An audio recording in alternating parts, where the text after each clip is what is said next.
Bienvenue à tous. Dans notre vidéo, je vais vous montrer comment créer un template de base qui va contenir tous ces détails. Voilà, parce qu'on a répété, imaginons demain on demande de changer apprendre phrase par apprendre Django. Donc on va changer ici aussi. Pour éviter ce cas de figure, qu'est-ce qu'on va faire? Nous allons créer un fichier qu'on va appeler base.html. Donc tout ce code, tout ce machin, on va le couper, on va le mettre ici. Couper c'est CTRL X, coller c'est CTRL V. Rien n'est extraordinaire, tout est défini. Donc on va mettre ici par exemple title. Bon, c'est le titre. Donc il y a ce qu'on appelle des blocs. Je vais vous montrer.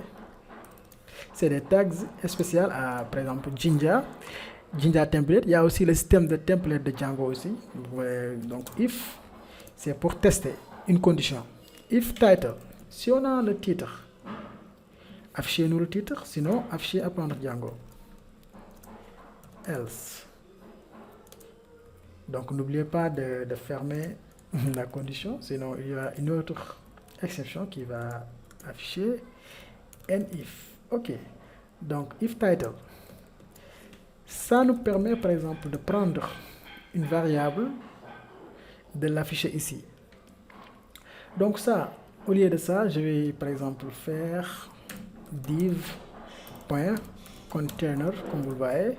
Donc dans le container, je vais faire aussi une bloc. Donc je vais faire bloc par exemple contenu, comme vous le voyez, contenu. Ou bien on peut par exemple mettre content, comme vous le voyez. Donc on va faire ça et on va terminer la bloc ici, end bloc content. Donc on a ouvert la bloc et on l'a fermé. Donc je vais enregistrer. Comme vous le voyez, il y a l'auto-formatage et j'aime pas ça. Donc je vais supprimer ça.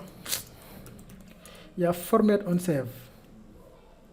Donc sur les settings, je vais ouvrir le fichier pour changer ça.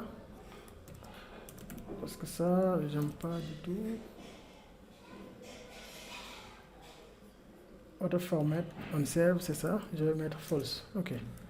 Je veux pas qu'il formate les fichiers comme ça. Donc je vais mettre ça. Donc j'ai enregistré le fichier. Donc une fois terminé, l'index est vide. Pour pouvoir utiliser ce template, qu'est-ce qu'on va faire? On va faire un extend. Donc on va faire extend, comme vous le voyez, le nom du template qui est base.html. C'est quoi le problème? Qui est base, ok, .html, comme vous le voyez. Donc qu'est-ce qu'on va faire? On va faire bloc. Donc j'ai installé le template qui va me permettre d'aller plus rapidement. Donc tu installes le Jinja, sinon vous pouvez les écrire. Bon, je vais écrire bloc content. Comme vous le voyez, on va mettre un bloc content. Donc qu'est-ce qu'on va faire? Je vais mettre un H2 text center apprendre Flask. Donc comme vous le voyez, je vais enregistrer pour voir si tout marche très bien. Donc on va voir ça. Bon, page about, on n'a pas encore touché. Comme vous le voyez, ça marche très bien et avec moins de lignes de code. Donc je vais copier tout ça, comme vous le voyez. Donc je vais supprimer ça, je vais coller. Par exemple, je vais mettre à propos de Flask. Donc je vais mettre un paragraphe de lead. Ok, qu'est-ce que je vais le nommer? Qu'est-ce que je vais mettre? Je vais mettre un lorem de 20 caractères comme ça, quoi. Ok, donc je vais faire ça, comme vous le voyez. Ok, donc je vais essayer de terminer, de faire about. Comme ça, voilà, comme vous le voyez. Mais le problème est qu'on n'a pas une barre de navigation qui nous permet d'aller d'une page à une autre. Il y a ce qu'on appelle les snippets ou les partials et include. Comme vous le voyez, vous avez extend. Extend prend toute la page, par exemple. Tout ça et le mettre ici. Mais il y a autre chose qui est include. On va tester ça. D'abord, je vais créer un fichier ou un dossier qu'on va nommer partials. Souvent, les snippets ou les includes, on débute avec ça. Donc, on va mettre navbar.html. C'est bon? Ok. Je vais vous montrer aussi une astuce importante, simple aussi, sur Bootstrap. Comme vous le voyez, on est dans Composant, on clique sur Navbar. Vous allez me dire, ce développeur, il aime trop les choses faciles, il copie, il colle. Ok, c'est bon. Donc, je vais vous montrer. On a copié, on a collé, on n'a pas besoin de ça. On n'a pas aussi besoin de drop-down comme ça. Attends, je vais sélectionner tout ça. Je vais supprimer ça. Ok, comme vous le voyez, je vais changer ça par à propos, et je vais le rediriger vers à propos, comme vous le voyez.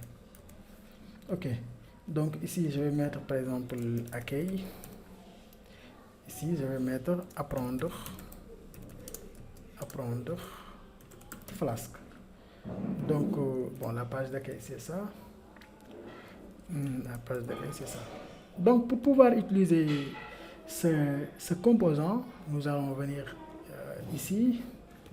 Donc on va mettre aussi un include, comme vous le voyez.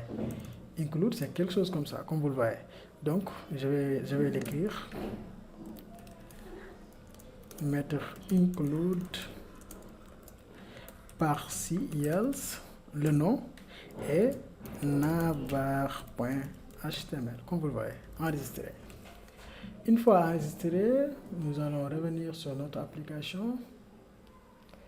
Comme vous le voyez, il y a le navbar qui est responsive.